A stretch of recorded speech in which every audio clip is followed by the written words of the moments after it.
Thank you Mrs Ghosh. আজ আপনার জন্য এই অর্গান ট্রাফিকিং এর পুরো গ্যাংটাকে আমরা ধরতে পারলাম। Hats off to you.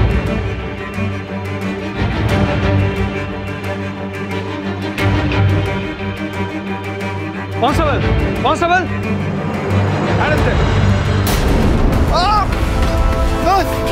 নিয়ে যাও। এই যে ডাক্তারবাবু, আপনিও চলুন, চলুন। ভাই দাদা, ভাই দাদা তুই ঠিক আছিস তো? ভাই ভাই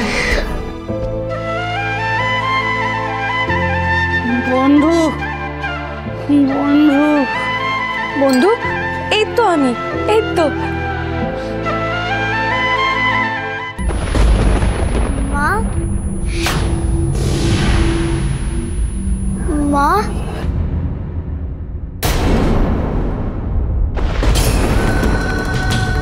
মা, ও মামা,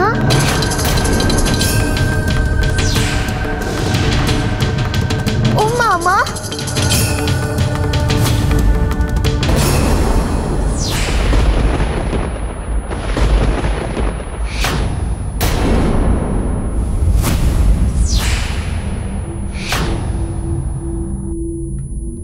মা,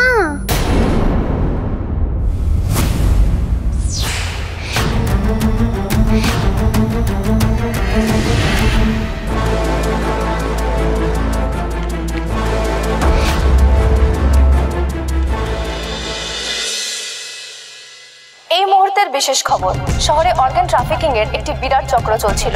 পুলিশ সেই চক্রটিকে ধরতে আজ সক্ষম হয়েছে। আমরা সরাসরি চলে যাব ঘটনাস্থলে, আমাদের সাংবাদিকের মুখ থেকে শুনে নেব সমস্ত ঘটনাটা।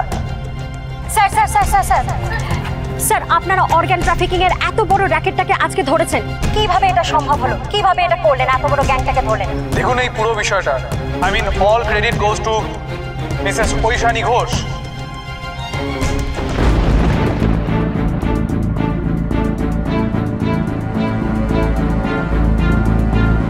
বড় খোকার শঙ্কর বন্ধু বন্ধু বাঁচিয়েছে, বন্ধু বাঁচিয়েছে।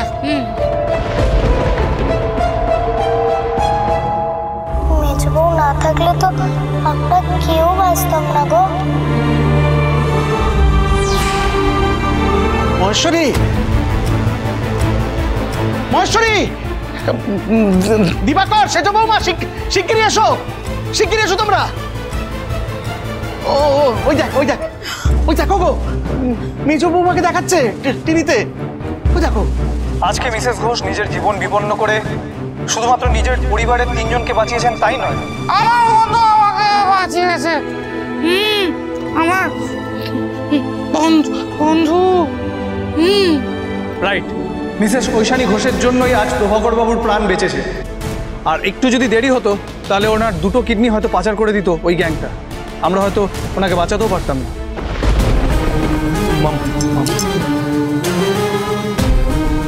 দেখলে মামি, আবারও মেজু বৌদি বাঁচালো বর্তাকে। তিনি আরো অনেক মানুষের প্রাণ বাঁচিয়েছেন যারা এই গ্যাংটার হাতেই বাড়িটার মধ্যে আটক অবস্থায় ছিল। আর মিসেস ঐশানী ঘোষ কোনো কিছু না ভেবেই ওই বাড়িটায় ঢুকে পড়েছিলেন একা, আর গুন্ডাদের সাথে লড়াই করে নিজে একা হাতে সবাইকে বাঁচিয়েছে।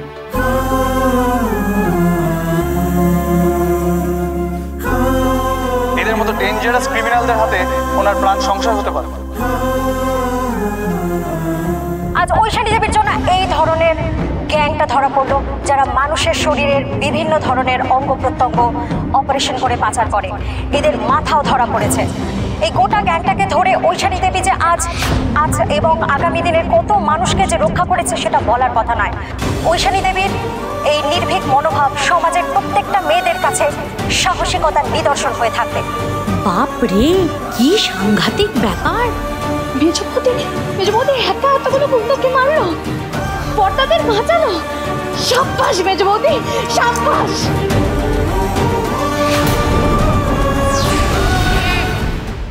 বন্ধু ভালো,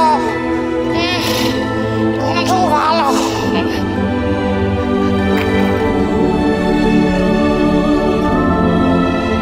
তুই ও কথা শুনিস না, তুই ও কথা বিশ্বাস কর, বন্ধু ভালো। ম্যাডাম, আপনি তো অসাধ্য সাধন করলেন। এত সাহস এবং মনের জোর আপনি কোথা থেকে পেলেন? আমি সাধারণ একজন বাড়ির বউ। আমার পরিচয়, আমি হরগৌরী পাইস হোটেলের বাড়ির মেজ বউ।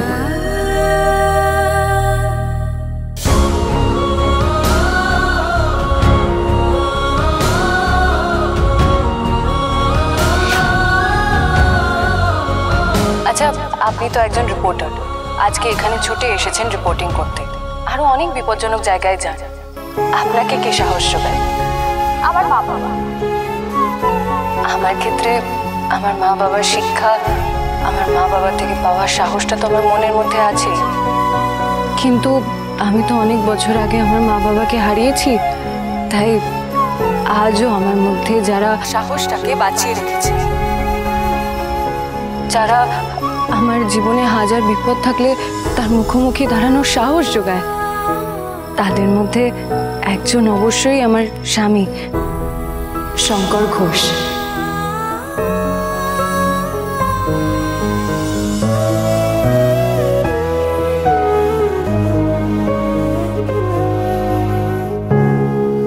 আমাদের মতো এত সাধারণ মেয়েদের জীবনে তাদের সবথেকে বড় শক্তি তো তাদের স্বামী। আমার সাহসের উৎস আমার স্বামী। একজন স্ত্রীর পাশে তার স্বামী যদি না দাঁড়ায়, তাকে যদি সাহস না যোগায়, তাহলে তো সেই মেয়েটা নিজের জীবনের সব মানেই হারিয়ে ফেলবে, তাই না? অবশ্য শুধু আমার হাজবেন্ড নয়, আরো অনেকগুলো মানুষের নাম না নিলেই নয়। আমার শাশুড়ি মা, আমার শ্বশুর মশাই। আমরা না সবসময় ভাবি একটা মেয়ের বিয়ে হয়ে গেলে তার বাড়ি পাল্টালেই কি তার জীবন পাল্টে যায়? হ্যাঁ, পাল্টায়, তবে আমার ক্ষেত্রে পজিটিভলি পাল্টেছে। বিয়ে হয়ে বাড়িতে আসার পর থেকে আমি যেন আরো মনের জোর পেয়েছি। আমার তো মা বাবা নেই, আন্টি আঙ্কেল আমাকে নিজের মেয়ের মতো আগলে রেখেছে।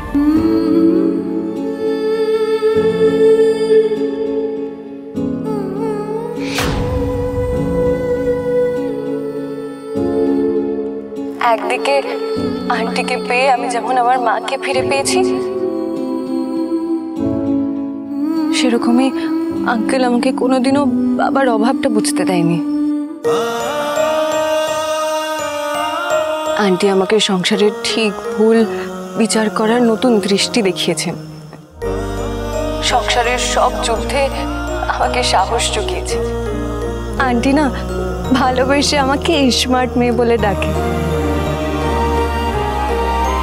আন্টি সবাইকে বলে আমার স্মার্ট মেয়ের মতো মেয়ে হয় না। আমি আন্টির থেকেই শিখেছি পরিবারের ভালোবাসার মানুষগুলোকে কি করে বেঁধে বেঁধে রাখতে হয়। আমার না কখনো মনেই হয়নি আমি শ্বশুর বাড়িতে থাকি। প্রথম দিন থেকে, আমি যেদিন থেকে এসেছি সেদিন থেকে আন্টি, আঙ্কেল, আমার দেওররা, আমার যা, আমার ননদ সবাই আমাকে এমনভাবে আপন করে নিয়েছে না, আমার মনে হয় আমি আমার মা, বাবা, ভাই বোনেদের সাথেই আছি।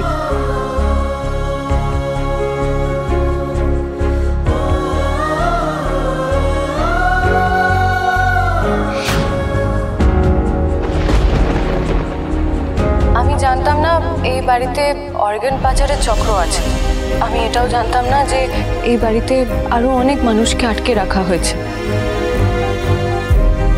আমি তো আমার দাদা, তার স্ত্রী আর তার মেয়েকে বাঁচানোর জন্য ছুটে এসেছিলাম। আচ্ছা আপনি বলুন, ওদের জন্য আমি নিজের প্রাণ বাজি রাখবো না তো কার জন্য রাখবো? ওরাই তো আমার সবচেয়ে আপনজন। আর ওদেরকে বাঁচাবো আর বাকি যারা আটকা পড়ে আছে তাদেরকে বাঁচাবো না, সেটা কি কখনো হয়? সাবাস, সাবাস মেজো বৌমা।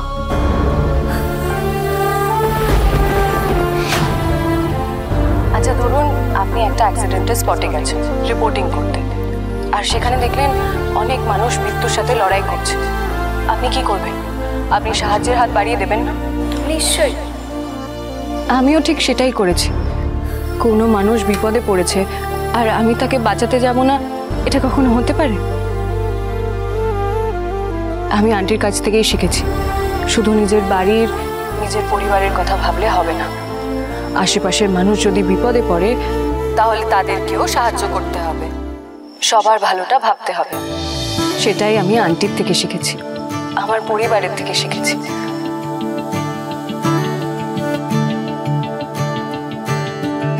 আমার স্বামীর থেকে শিখেছি। সবাইকে নিয়ে একসাথে ভালো থাকার নামই জীবন, একলা থাকাটা নয়। তাতে নিজের পরিবারই বলুন আর আশেপাশের মানুষই বলুন।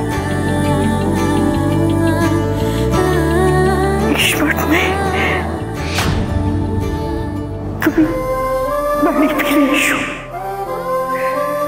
বাড়ি ফিরে এসো স্মার্ট।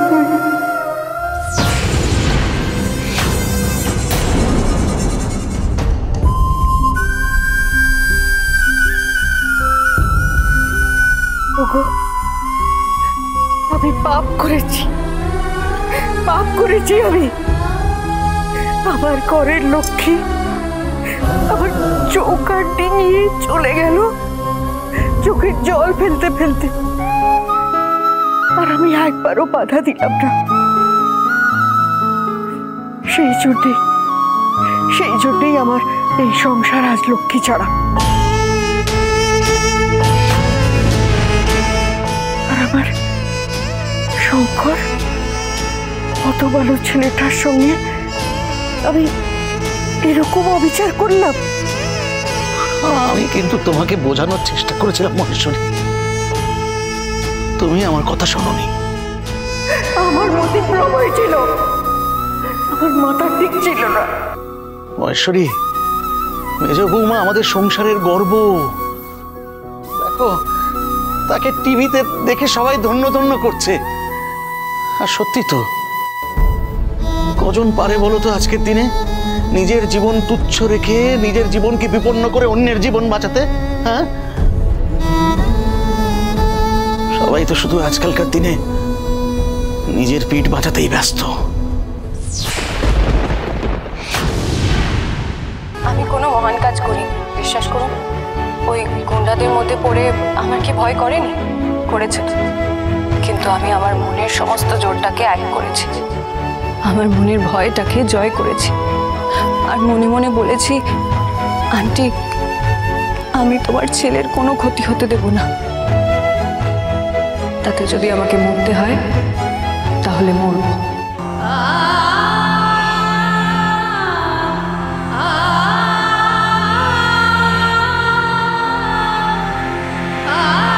অমন করে বলো না স্মার্ট মেয়ে।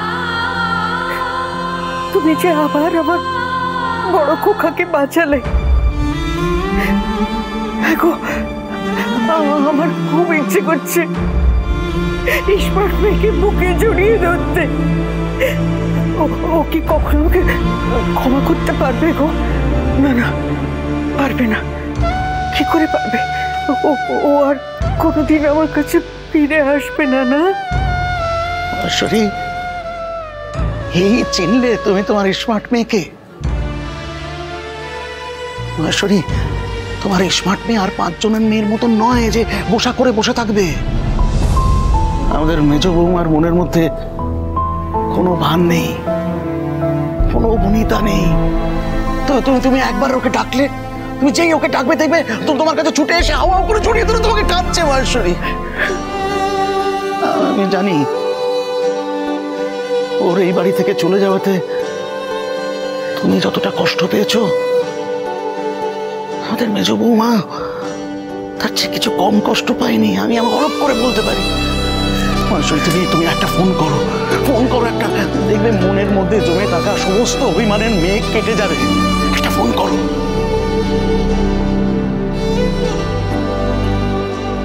আমি ফোন লাগিয়ে দিয়েছি, তুমি কথা বলো।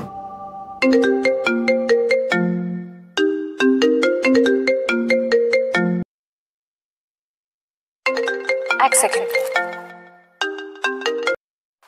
হ্যাঁ হ্যাঁ শিউলি, হ্যালো হ্যালো শিউলি, ইস্পাত মেয়ে,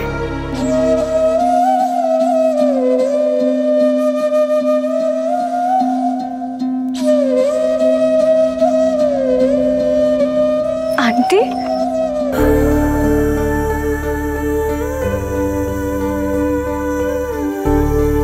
আমি সত্যি খুব ভাগ্যবান যে ঐশানীর মতন একজন স্ত্রী আমি পেয়েছি।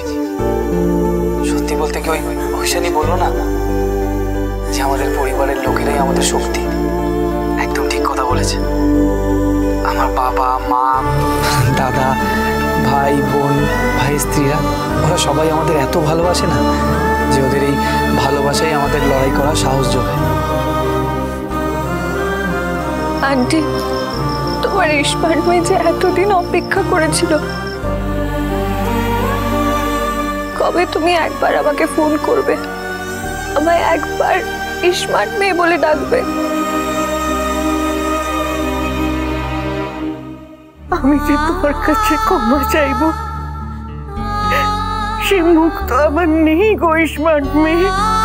তুমি তো আমার মা, মা কখনো মেয়ের কাছে ক্ষমা চায়? মা তো মেয়েকে শাসন করে, কারণ মা মেয়েকে খুব ভালোবাসে। আন্টি, তুমি যদি আমার কাছে ক্ষমা চাও তাহলে আমি ভাববো তুমি কখনো নিজের মেয়ের জায়গাটাই আমাকে দাওনি, তাই কি? না ইস্পাত মেয়ে, তুমি তো আমার মেয়ে, আমার আসল মেয়ে।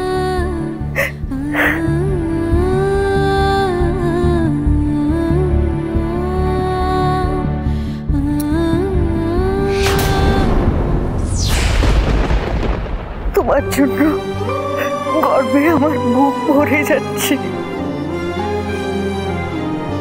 শোনো ইস্পাত মেয়ে, তুমি শঙ্কর, বড় খোকা আর বাকিদের নিয়ে এক্ষুনি বাড়ি চলে এসো, এক্ষুনি।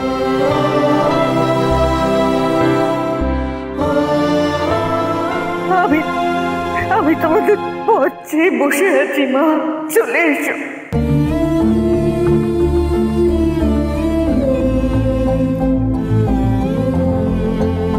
শঙ্কর,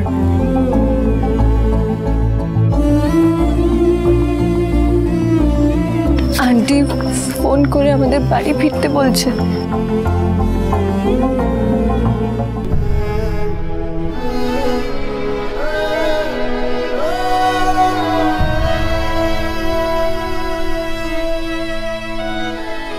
কিন্তু ভাস্কর? ইস্পাত মেয়ে, হ্যাঁ আন্টি। তুমি শঙ্করকে বলে দাও ও জানো এক্ষুনি তোমাদের সবাইকে নিয়ে বাড়ি ফিরে আসে। আর এটা আমার অনুরোধ নয়, আদেশ।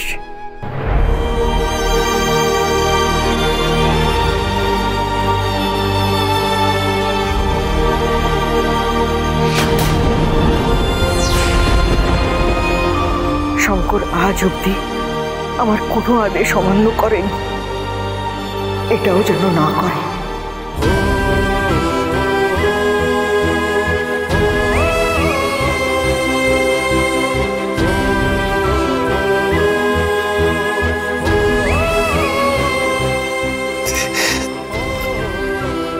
মা,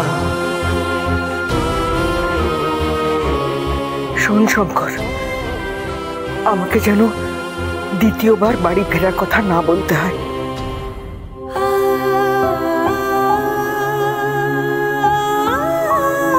তাহলে কিন্তু আমি দাড়ি ছেলের কান ধরে বাড়ি ফিরিয়ে আনবো।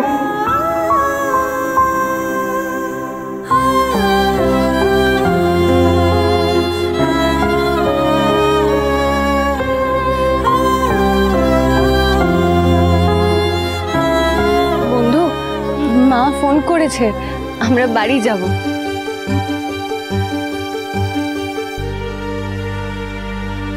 মা, বাড়ি যাবো, বাড়ি যাবো। হ্যাঁ বড় খোকা, তোরা সবাই বাড়ি আসবি, সবাই সবাই বাড়ি আসবি।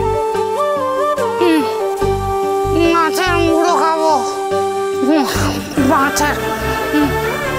হ্যাঁ, খাবি তো, নিশ্চয়ই খাবি। আমি নিজে হাতে তোর জন্য রান্না করব।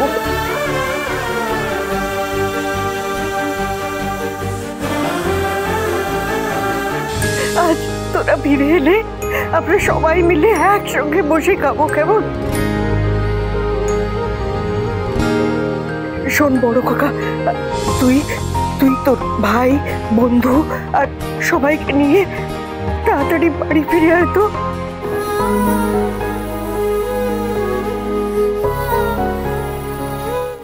আজ তোর মা নিজের পাপের প্রায়শ্চিত্ত করবে। আমি বড় ছেলে।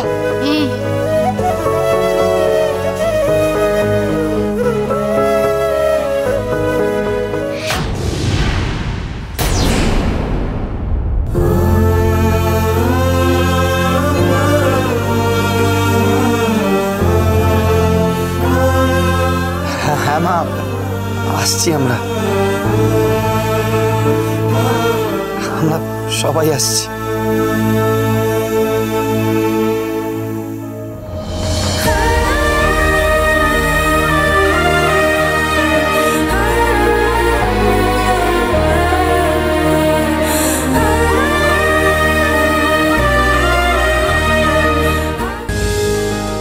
আমার মেজ বৌমাকে আমি নিজে হাতে বরণ করে ঘরে তুলবো। যাই, বরণ ডাটাটা সাজিয়ে ফেলি। ও ফুলি, তুই যা রান্নাঘরে গিয়ে জোগাড় যন্ত্র কর। দিবাকর, একটু শোনো না বাবা। বলছি তুমি একটু বাজারে যাবে, একটু ভালো মাছ আনবে, আর মাছের মাথা অবশ্যই আনবে। হ্যাঁ, বড় কাকা খেতে ভালোবাসা তো, মাছের মুড়ো। আর কি কি আনবে আমি সব বলে দিচ্ছি। একদম।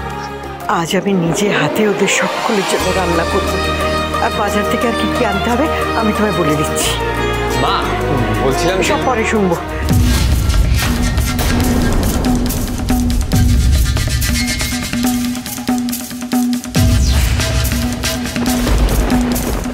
বুড়ি তো আবার মেজদা মেজবুদ্দিকে মাথায় তুলে নাচতে শুরু করলো। ওরা বাড়িতে ফিরে এলে সব সত্যি তো বুড়ো বুড়িকে বলে দেবে। তখন তো আমার হালুয়া টাইট হয়ে যাবে। সেটা আটকাবো কিভাবে? হরগৌরী বাইস হোটেল, সোম থেকে রবি প্রতিদিন রাত 10টায় স্টার জলসায়।